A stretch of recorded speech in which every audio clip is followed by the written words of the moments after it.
Before we begin, viewer discretion is strongly advised. What you're about to hear is only educational and entertainment purposes. Some passages may be slightly censored to match the YouTube guidelines, but other than that, you are about to witness something unreal. During Day 6 of the trial against Sean Diddy Combs, this isn't about music or celebrity. It's about what was hidden beneath the surface. Cassie Ventura described something no one expected: a secret network of underground tunnels beneath Diddy's mansion in Los Angeles.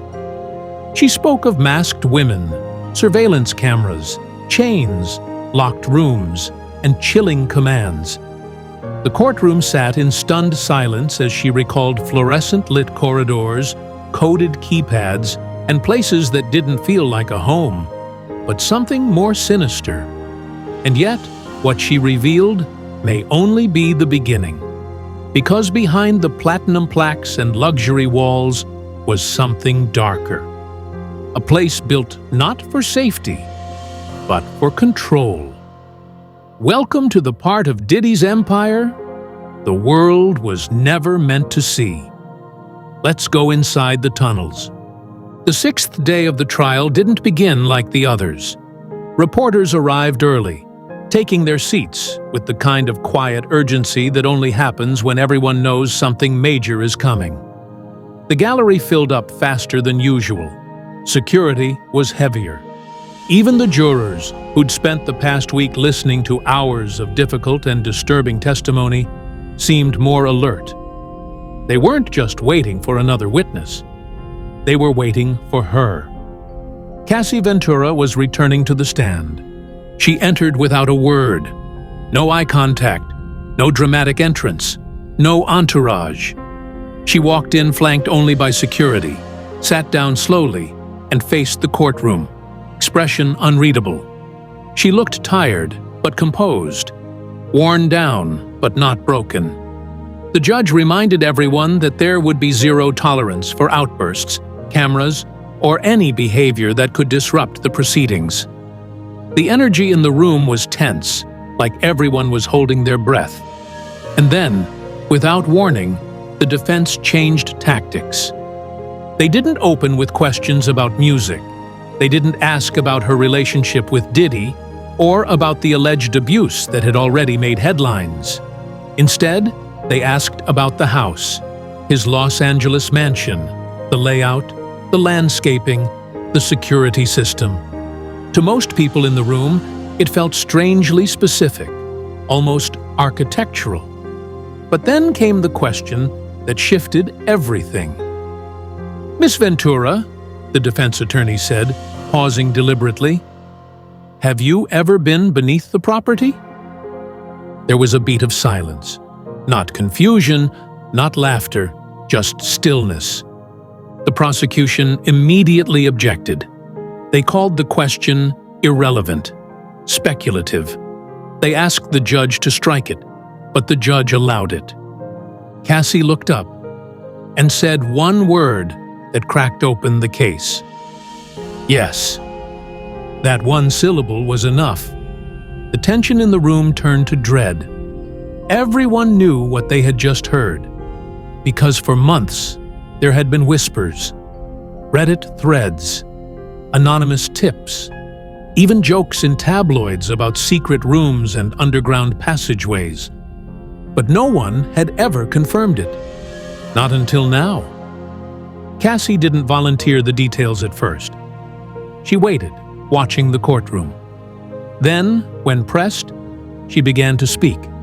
Calmly, precisely, as if every word had already been rehearsed in her mind 1,000 times. "It wasn't inside the house," she said. "The entrance, according to Cassie, wasn't found in some basement or behind a bookshelf like a movie. It was outside, hidden in plain sight, near the pool, nestled behind dense foliage and overgrown landscaping. A part of the property most people would walk past without a second glance. That's where it began.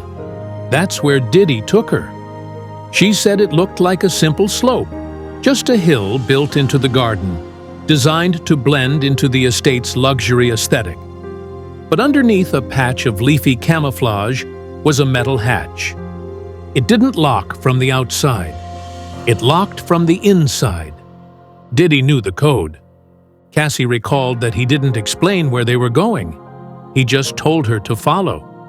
She said he was high, rambling, erratic, mumbling about wanting to show her something. She followed, hesitant but curious, uneasy but compliant. At that point in their relationship, saying no didn't feel like an option.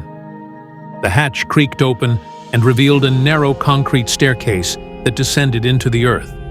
The air changed immediately. Cooler, drier, more sterile. With every step down, the sounds of the outside world vanished. No birds, no traffic. Just the hum of distant mechanical noise. The walls were cement, gray, rough, and unfinished. No artwork, no lights at first, just darkness. Then, at the bottom of the steps, a steel door stood waiting. A keypad next to the handle. Cassie said she never asked for the code.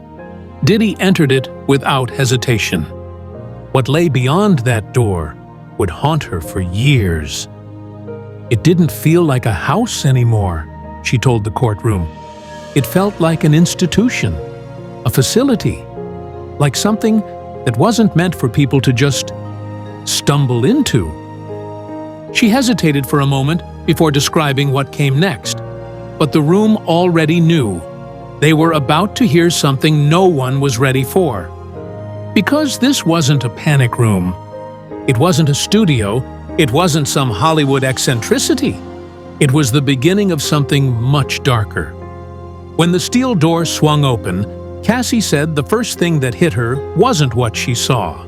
It was what she smelled. Bleach, sweat, latex. Something sour and chemical, like a mix of cleaning agents and body odor that had been scrubbed over but never fully erased. It wasn't the scent of a lived-in space. It was the scent of a room designed to be wiped clean, quickly and often. Inside was a long corridor, lined with harsh fluorescent lights that buzzed faintly overhead. The walls were unadorned, bare concrete, no windows, no natural light. The air was cold, and Cassie said the silence was unnatural. You couldn't hear the outside world, not a car, not a bird, not even the thrum of the house above, just the artificial hum of electricity and the echo of your own breath. As they walked deeper, she described feeling disoriented. The hallway twisted slightly, with sharp turns that made it hard to remember which direction they came from. Diddy didn't talk much. He walked ahead, mumbling to himself, his voice low and uneven. At one point, she recalled him saying, "This is where it all happens," though she didn't know what he meant, yet. Then they entered the first chamber. Cassie called it a room, but said it felt more like a set. The lighting shifted, dimmer, tinted red. Cameras were mounted in each corner, small but visible. The floor was concrete, partially covered with rugs that looked new but out of place. The walls were padded, as if designed to absorb sound. In the center of the room, a long black leather couch. Against one wall, shelves were filled with what Cassie described as props, latex outfits, gloves, masks of different styles and sizes, some resembling animal faces, others expressionless and white. Ropes coiled neatly. Bottles of oil and lubricant. A rack of unworn clothing hung in one corner, each item tagged and arranged like wardrobe pieces on a film set. Above the couch was a mirror. So was the ceiling. And the floor had one too, directly beneath the center of the room.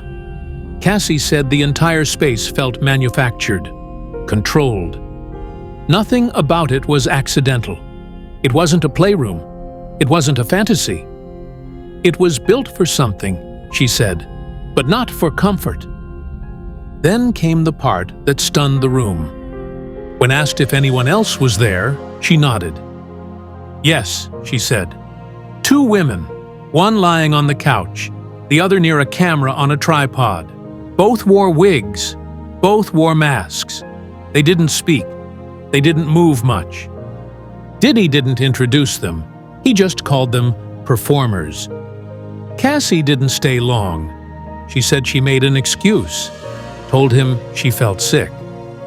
But even as she climbed back up those stairs that night, she knew. She had just seen something she was never meant to see. Cassie didn't believe it could get worse. But then, Diddy took her deeper. She described the hallway beyond the main chamber as narrow and suffocating. The temperature dropped even further, and the lighting flickered irregularly, like it hadn't been properly maintained. The deeper they went, the less the space felt like a part of the home. "It felt like a bunker," she said. "Like something built for secrecy, not safety." There were no numbers on the doors, no signage, just plain, cold slabs of metal, each requiring a separate code to unlock. Diddy had them all. The first door opened into a room with no lights at all. When the overhead bulb finally clicked on, it revealed something out of a nightmare. A concrete room with a single bench in the center and chains mounted to the wall on both sides.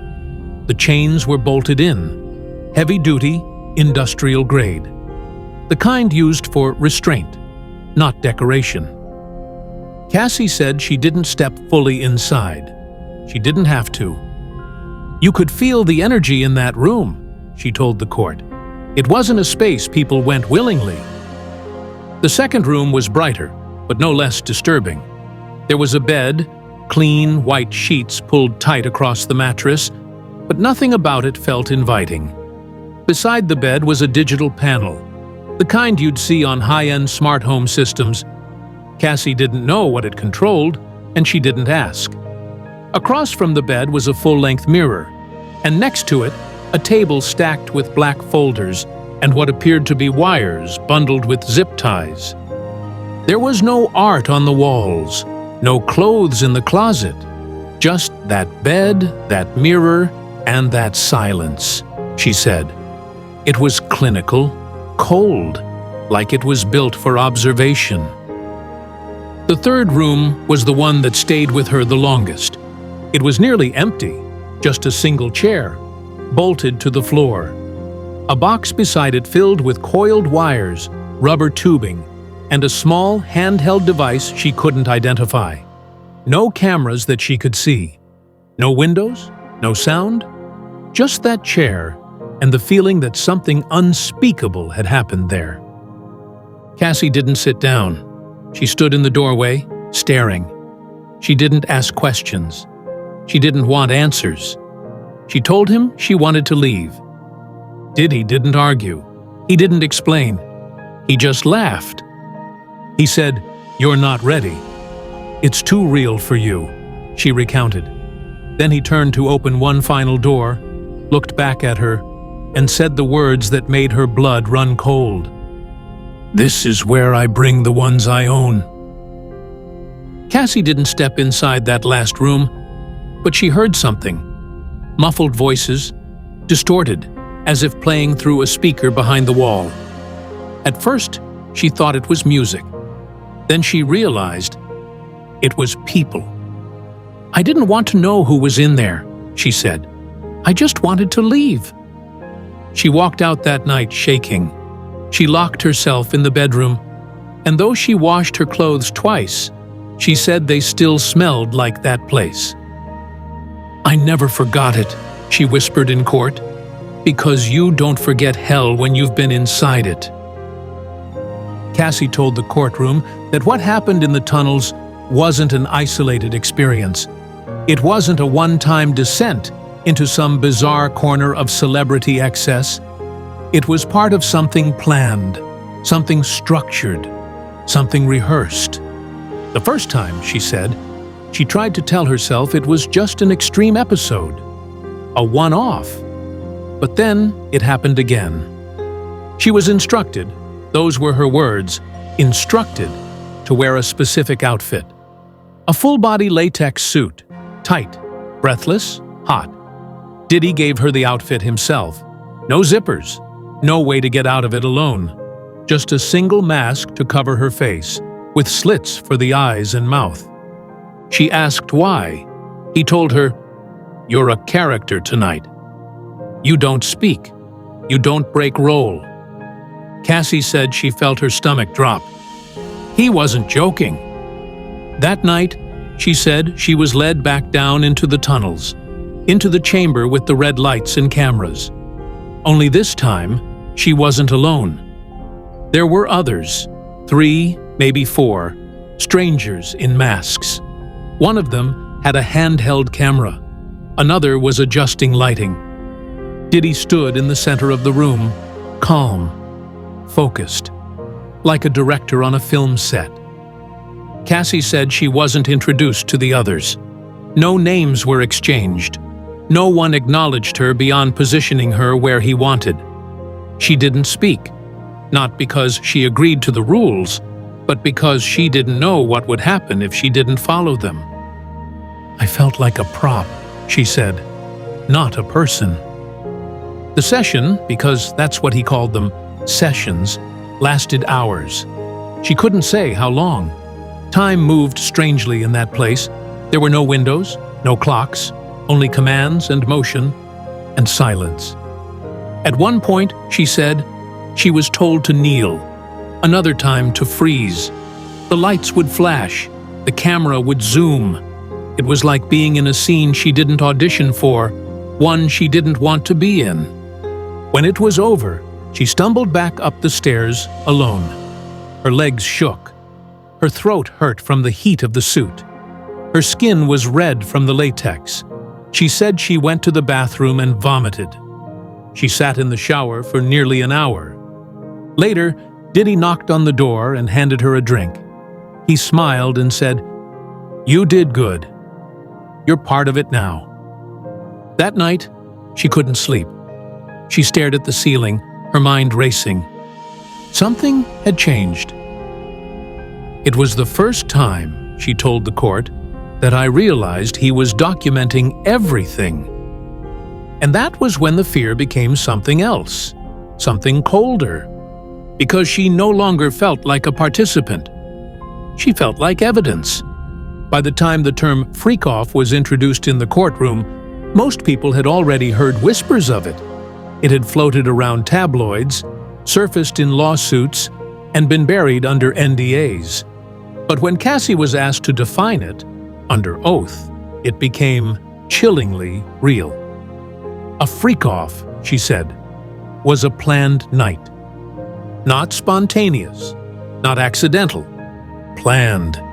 These weren't wild parties. They weren't drunken mistakes.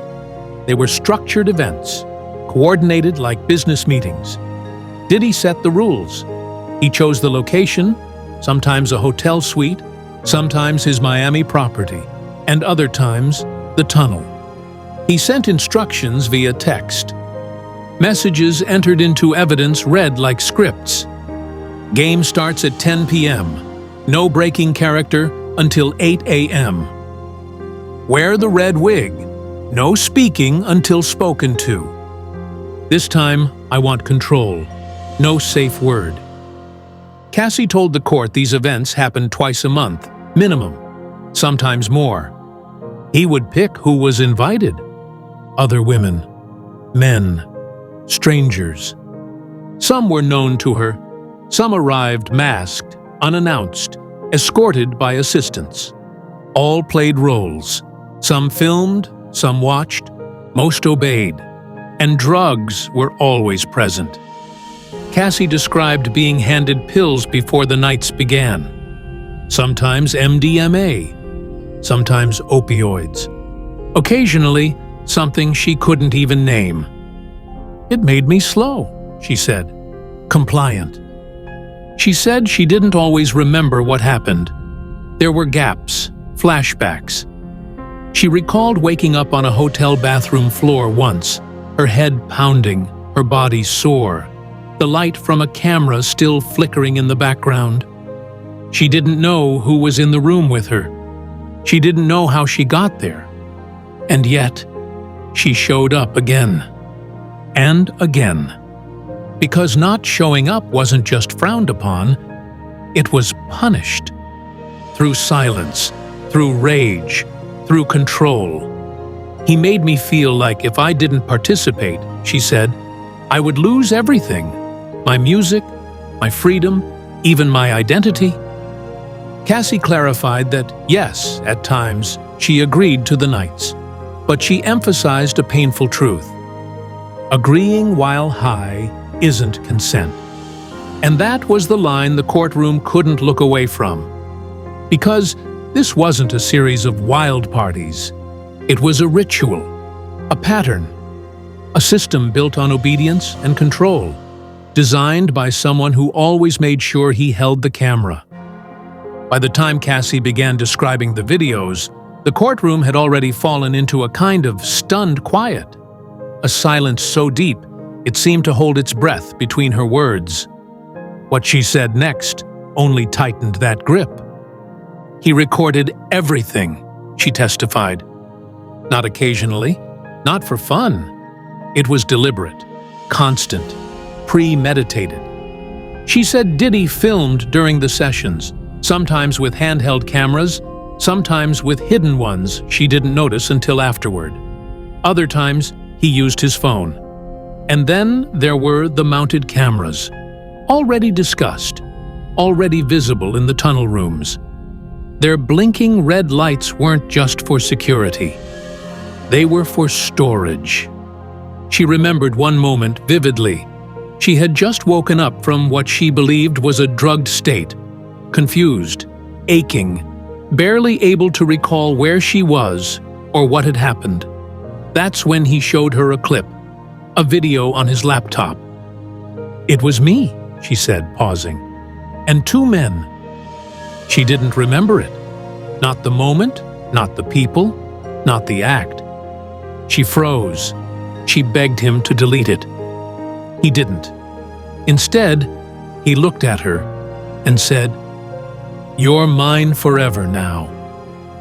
That phrase would echo through her later testimony. It wasn't romantic. It wasn't possessive in the traditional sense. It was a warning. Because she said the footage wasn't just for personal use. It was leverage. Insurance, he called it. If she ever left, he could ruin her. If she ever talked, he could expose her. If she ever tried to rebuild her career, her life, he could erase it all with a few clicks. He kept it all, she told the court. The tapes, the photos, the messages, and it wasn't just digital. She recalled searching his private office one night while he was out of town. She didn't know what she was looking for. Maybe proof, maybe a way out. She found a locked drawer. Inside, flash drives, labeled, dated. Some with names she didn't recognize. Some with no names at all. She didn't open them. She didn't need to. The threats weren't always spoken.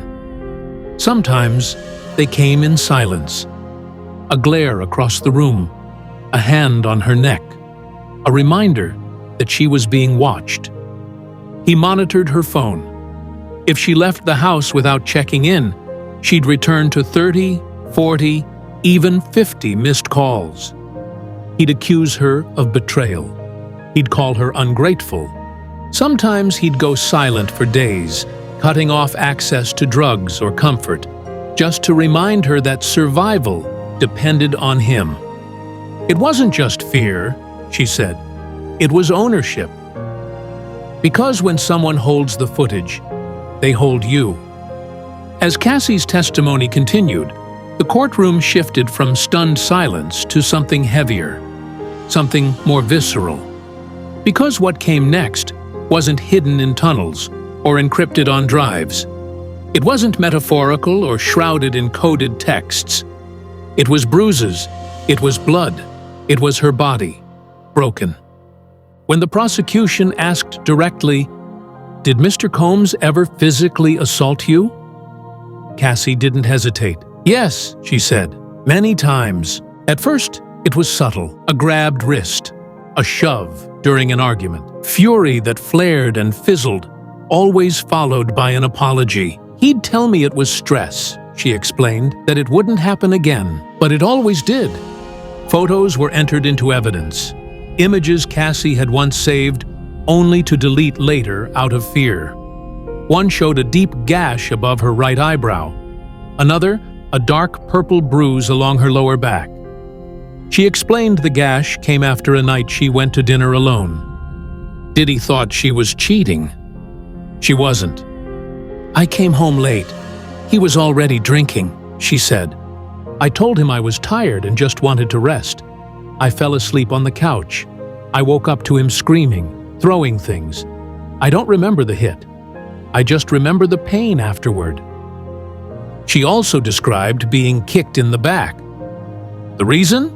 A text from another man. Kid Cudi. The name sent a murmur through the gallery. Cassie clarified that they had briefly dated, years ago, during a break from her relationship with Diddy. But he never let it go. "He brought it up constantly," she said. "It became this obsession, a reason to punish me, to remind me I belonged to him." She said that even when she tried to walk away, he found ways to pull her back in, through intimidation, through threats to her career, through fear. If I didn't pick up his calls, he'd message my friends, my family. He'd tell people I was unstable. At one point, Cassie said she tried to check into a rehab facility, not for drugs, but for space, for sanity. Diddy found out. "He showed up in person," she said. "Told them I was just being dramatic, that I was fine." She left the next day. But the story that shocked even the most jaded observers came next. Cassie said it happened in the Caribbean. "He threw me off a boat," she testified, voice steady. "He said I was dead weight." She swam to shore. And then she went back. That was the part that made a juror visibly flinch.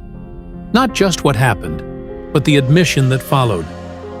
"I didn't know how to leave," she said, "because every time I tried, he made me feel like I'd disappear." This wasn't about wealth, or parties, or power. It was about survival. And for years, Cassie survived by staying silent. Part 9. Why she stayed silent and what happens next. 2,000 characters. By the time the prosecution guided Cassie into the final stretch of her testimony, the courtroom had changed. No longer just a venue for legal proceedings, it had become a graveyard of secrets. And Cassie wasn't just a witness. She was a survivor, delivering the eulogy for a decade of silence. "Why didn't you come forward sooner?" the prosecutor asked. Cassie didn't blink. "Because I didn't want to disappear." She didn't mean figuratively. She meant vanishing, physically, professionally, socially, like so many others. Throughout her testimony, she painted a picture that was impossible to ignore. She wasn't the only one. There were other women, she said. Not just once, not just occasionally, constantly. Some were escorts. Others arrived in silence. Some were crying. Some wore masks. Many were strangers. They were told not to talk. "I wasn't allowed to ask their names," she said. Some left quietly. Others she never saw again. Cassie named a few who had spoken up. Women like Tiffany Red, a friend who had seen too much and later published an open letter in Rolling Stone. A warning, a cry for help. "She tried to tell me," Cassie admitted. "I didn't listen. I was too scared." She went on to describe how Diddy's staff played a role. Not always directly abusive, but complicit. They helped schedule the nights. They made the calls. They cleaned the rooms. They weren't blind. She even recalled once catching an assistant walk in on a private session. He didn't react. He just said, "Sorry, boss," and backed out. When asked if she believed these events amounted to consensual relationships, Cassie said it plainly. It was never about that. It was about obedience, about control. He needed to feel untouchable. And when asked the hardest question of all, why she was testifying now, her answer didn't hesitate. Because it's not just about me anymore. Because he's still doing this. Because someone else could end up down there and never come back. With that, her testimony ended. The judge dismissed the jury. The gavel didn't slam. The courtroom didn't breathe. Outside, news cameras rolled and phones buzzed with alerts. But inside, there was only stillness. Cassie Ventura didn't just recount trauma. She detonated it. She exposed an underworld built beneath mansions and magazine covers. A machine powered by silence, fear, addiction, and control. And in doing so, she cracked the illusion of invincibility that had shielded one of the industry's most powerful men for decades. The tunnels, the tapes, the terror, they're no longer whispers. They're on record, under oath. And no matter what verdict this courtroom delivers, one thing is clear. The empire isn't just shaken, it's been unearthed.